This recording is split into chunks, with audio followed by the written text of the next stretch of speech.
This class will provide you with some insights into the vocabulary learning strategy known as mental images, which is a consolidation strategy of the memory kind in the taxonomy proposed by Schmidt in 1997.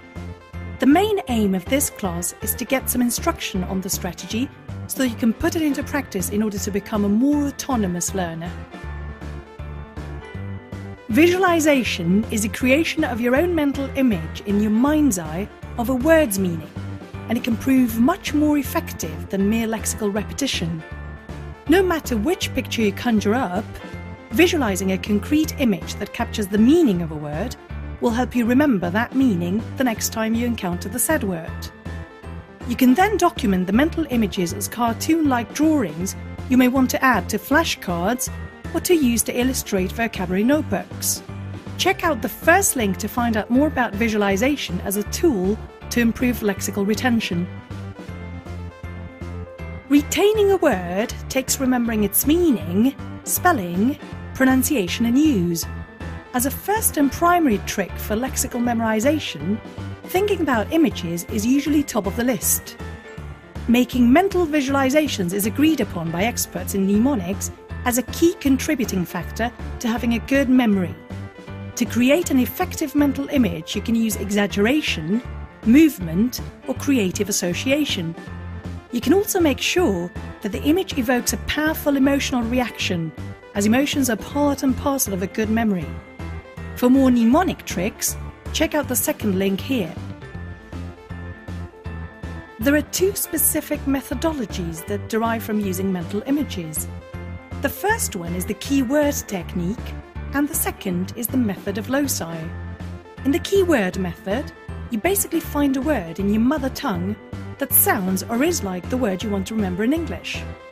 The latter word is your keyword, and you should make a mental picture of it together with the target word. By recalling the keyword, you can call up the target word in English. The method of loci means picturing the objects you want to remember in different places around a room or in any other locations you're familiar with, and the images will work better if they're outstanding and silly rather than sensible. Check out the first link for some examples of these two methods. In order to create effective mental images, 3 possible general steps or tricks are suggested. You can first use substitute words, that is, convert any concept, word, symbol or other information to something familiar by breaking down the sounds that make up the word and then thinking of memorable images of each part. When you picture these substitute words, you will also be able to call up the English words.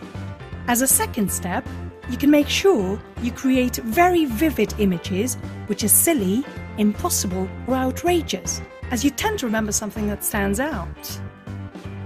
Step number 3 implies associating and connecting information within your mental image. Check out the second link here for some concrete examples. Some general advice on how to memorize vocabulary goes as follows. You should set realistic goals and leave behind taking in lengthy vocabulary study sheets or reading the dictionary. You should cluster the words thematically and focus on a single theme each week. You should attempt at learning synonyms together first, to then move on to opposites. You should break up the word into prefixes and suffixes and pay attention to word structure. You should read a lot to come across the new word in new sentences and contexts.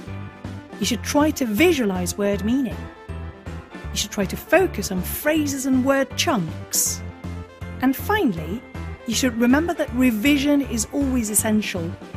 Read the article published in The Telegraph for more information.